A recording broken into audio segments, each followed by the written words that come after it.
बेटा today's topic is hybridization of elements involving d orbitals. पहले हमने लास्ट वीडियो में देखा था sp sp2 and sp3 hybridisation.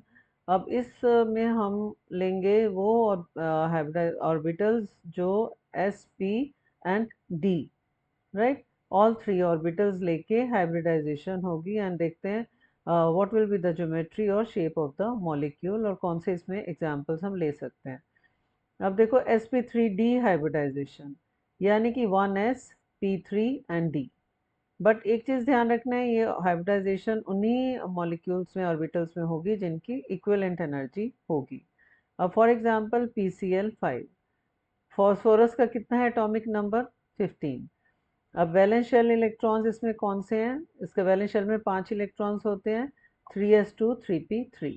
Ground state में दिखा दो, 3s2 में दोनों इलेक्ट्रॉन्स हैं, 3p3 में 1 1 है। अब इसमें 3d ऑर्बिटल्स भी है, तो इसमें वन एक्साइटेड स्टेट में मतलब कि if it is given energy then one electron can be promoted to d orbital.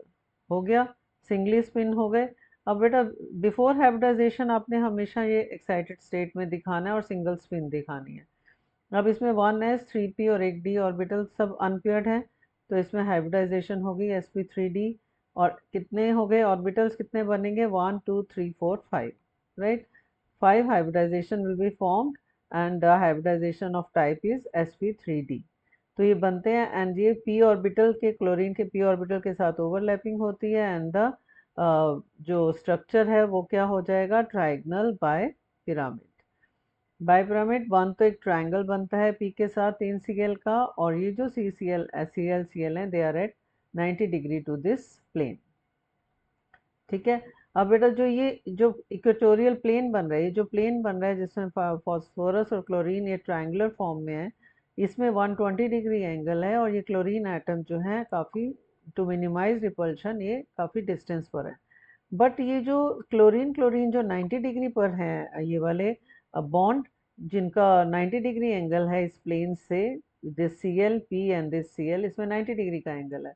और 90 डिग्री एंगल पे होने की वजह से ये जो यहाँ पे इनके बीच के जो इलेक्ट्रॉनिक रिपल्शन है वो काफ़ी ज़्यादा होती है। डिस्टेंस कम होने की वजह से रिपल्शन काफ़ी ज़्यादा होती है, जिसकी वजह से ये जो बॉन्ड है वो वीकर होती है। This axial bond is weaker then this equatorial bond. जो ये प्लेन में है ना, जो ट्रायंगल में है, these are equatorial bonds and this is axial bond.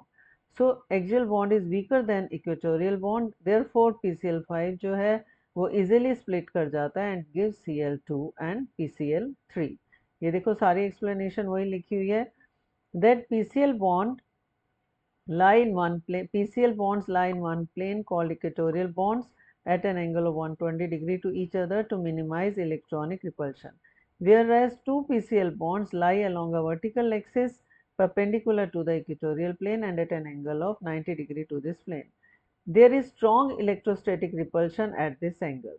Axial bonds are longer and weaker than equatorial bonds and making PCl highly reactive.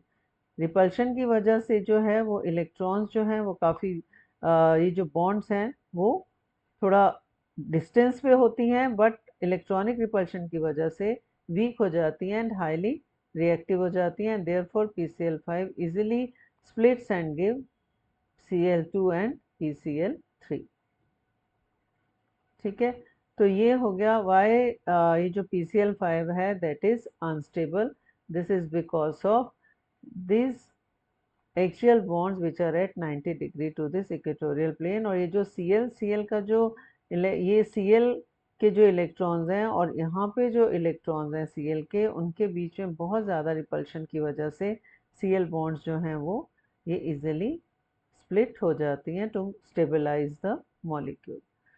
अब आते हैं बेटा, नेक्स्ट है sp3d2 hybridisation, formation of SF6।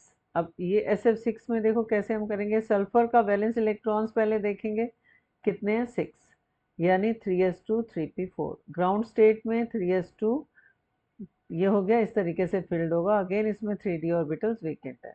अब एक्साइटेड स्टेट में देखो, again it will be promoted to this shell and this promoted to this orbital. दोनों जो एक एक ये पेयर्ड इलेक्ट्रॉन्स हैं, ये प्रमोट हो जाएंगे 3d ऑर्बिटल्स के वेकेंट इलेक्ट्रॉन में, वेकेंट ऑर्बिटल में, एंड फॉर्म्स कंबाइन हो जाएंगे, एंड 1s p3d2 ये कंबाइन हो रहे हैं, तो हाइब्रिडाइजेशन भी क्या कहलाएगी, sp3d2। और ऑर्बिटल्स कितने बने हैं हाइब्रिड ऑर्बिटल, 6। तो 6 sp3 hybrid orbitals are formed and projected. ये कैसे अपने आप को कहाँ रखते हैं, ये बनाते हैं एक रेगुलर ऑक्टाहेड्रन, रेगुलर ऑक्टाहेड्रन बनाते हैं जिसमें हर बॉन्ड जो है 90 डिग्री की है, और इसमें ये 6 SF6 जो है, all SF6 bond are identical and at a 90 degree to each other, and it is highly symmetrical, non-polar and perfectly stable. Clear? So this is all about hybridization involving d orbitals. ठीक है बेटा, अब next video में I will take molecular orbital theory.